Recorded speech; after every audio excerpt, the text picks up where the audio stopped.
Veyahut da neft fondu yaratmışıq. Mən burada bir dəfə dedim. Norveçin neft fondundan bizim neft fondu arasında yaranma 1 il fərqi var. Bizim neft fondunun ehtiyatları 40 milyard filandır deyəsən. Amma orada 1 trilyon yarımdır. Eyni müddət aşağı yuxarı. Yəni bu yanlış işlətmənin nəticəsidir. Sonra məsələn Aydın müəllim deyir ki, biz heç kimdən yardım vermirlər. Bu məsələni mən sizə deyim. O da bizim xarici siyasətin yanlışıdır ki, Aydın müəllim. Azərbaycan yəni məlumat üçün deyirəm. Azərbaycan Dövlət Neft Fondu şəffaflığına görə dünyada ən şəffaf neft fondlarından biridir. Yəni şəffaf olsun. Yəni ora daxil. Ora yox, pul hardan gəlir ki? Bu neftimizi satırıq. İşlədə bilmir də demək fonda. Bəs fondun pulunu saxlamaq üçün onu ağıllı investisiyalar eləmək lazımdır, qoyuluşlar eləmək lazımdır. Gedirlər Londonda bir dənə bina alırlar 100 milyona. Sonra Londonda bir terror olur, o 100 milyon aldıqları binanın qiyməti düşür 60 milyon, 40 milyon neft fondu itirir. Arkadaş ora 40 milyon itirdi və gətir ölkədə zavod aç, fabrika aç, qoyuluşu ora qoy. Və yaxud da birjalarda neft fondumuzun pul işlətməsi bu iqtisadçılardan soruşa bilər. Ən ehtiyatlı əməliyyatlar eləyirlər. Minimal gəlir, minimal risk. Amma normal ölkələrdə normal əməliyyatlar olur. Bu başqa. İkinci bir tərəfdə mən razıyam. Aydın müəllim düz deyir ki, Azərbaycana heç bir xarici investisiya qoymur, qoyuluş vermirlər, dəstək. Niyə qoymurlar? Çünki daxilə baxırlar ki, Hüseyn Arabul buradan yufka geyinib qaçır. Yəni Hüseyn Arabul başını rəngləyib yufka geyinib qaçandan sonra kim gəlir bura pul qoyar? Azərbaycan investisiya ayrı məsələlərdir. Yox, ikinci bir yardımı yəni Aydın bəy biz deyirik ki, Azərbaycan dünyada müstəqil siyasət yürüdü və belə bizə 20 milyon avro verdi Avropa İttifaqı, Ermənistana 200 milyon. Bu da bizim onların pis olmağından deyil, bizim düzgün münasibət qura bilməməyimizdəndir. Biz də mühit mi bizdən deyirsiniz? İstənilən halda sən pul vermirsə ona da verməsin də. 9-7-ci düzəlişlə bağlı. O bizim diplomatiyanın, baxın, diplomatiyanın yanlışlarıdır. Nə oldu indi götürdülər onu? Bəs niyə indi götürdülər? Çünki Bidenin bizə administrasiyasını və şəxsən onun Azərbaycana riyakarlığı məlum idi. Bush var idi, Bushla ki yaxşıydıq, Əfqanistana bütün yükləri buradan daşıyırdıq.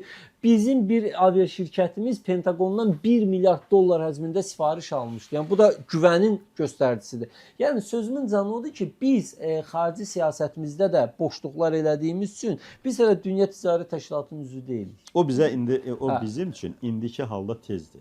Bizim üçün yoxsa oliqarxlar üçün? Yox, bizim daxili əslində Valla bizim daxili bazarda məsəl üçün deyim, keyfiyyətsiz gətirib oliqarxların dərmanını satmaqdansa, onların o çolpalarını, o toyuq ətlərini yeməkdənsə qoyun elə ucuz qiyməti Avropadan gəlsin, keyfiyyətli yeyək. Daxili istehsalı biz artırmamışıq. Daxili istehsal yoxdur. Pomidor xiyarı istehsal deyirsə, İndi yenə deyim ki, kənardan ucuz qiymətə hər hansı bir daxili istehsalla onu müəyyənləşdirmək olarsa, ucuz qiymətə gətirib daxili bazara gələndə, satışa buraxılanda öz istehsalımız dayanır. O Ümumdünya Ticarət Təşkilatına qoşulacaq, ancaq ki onun vaxtı var.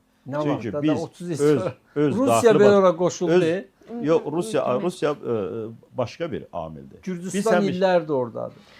Onların hər biri ayrı amillərdir. Gürcüstanda. Yəni sözümün cavabıdır ki, inşallah bu gün Ramiz Mehdiyevdir. Amma biz sosial-iqtisadi məsələdə müzakirə eləsək İnsanımız deyir ki, o bitəndən sonra bunlar da bitəcəkmi? Biz ona görə keçəcəyik. Yox, qətiyyən bitməyəcək. Yox, məsələn, bitirdiksə onun uzantılarını da dövlət qurumlarından kənar. 10 dənə Mehdiyevin adını çəkərəm. Abel Məhrəmovun dünən siyasını vermişlər, evlərinin, eşiklərinin binaları var adamın. Yəni bu adam hələ balaca bir universiteti, balaca bir deyəndə dövlət bir rektordur da adam. Əli Həsənovun siyahıları çıxır, Əhmədzadənin siyahıları çıxır, Cahangir Hacıyevin siyahıları çıxır, Mehdiyevin siyahıları çıxır. Biz baxırıq ki, elə bizim var dövlətimiz elə 100-150 məmurun əlində cəmlənib. Elə var dövlət bunlardadır. Biz xaricdə niyə dilənir? Sonra da deyir 168 milyona Formula 1 keçirəndə 400 milyonda icbari tibbi sığortanı kəsəcəksən də. Düzdür ya? Durar müəllim. İnsanın istədiyi üzr istəyirəm. Sosial zərflərlə bağlı. Bir neçə il bundan qabaq minimum əmək haqqı 180 manat idi. İndi 400 manat olur. Pensiya ondan aşağıdır. İnflyasiya nə qədər idi Aydın bəy? Məsələn 180 manat alan insan daha çox bazarlıq eləyirdi, nəinki indi 400 manat alan. Hələ üstəlik də vergilər də gəlib, vergiləri də artırırlar, işçilərin üzərinə iş qoyurlar. Yəni bilirsiniz, mən belə görürəm ki, dövlət siyasəti, iqtisadi siyasət nədir? Bütün gücü, bütün məsuliyyəti vətəndaşın və sahibkarın belinə yükləmək. Sahibkar da hansı sahibkar? Kiçik və orta sahibkarlar. Böyük sahibkarlara heç kim gücü çatmır.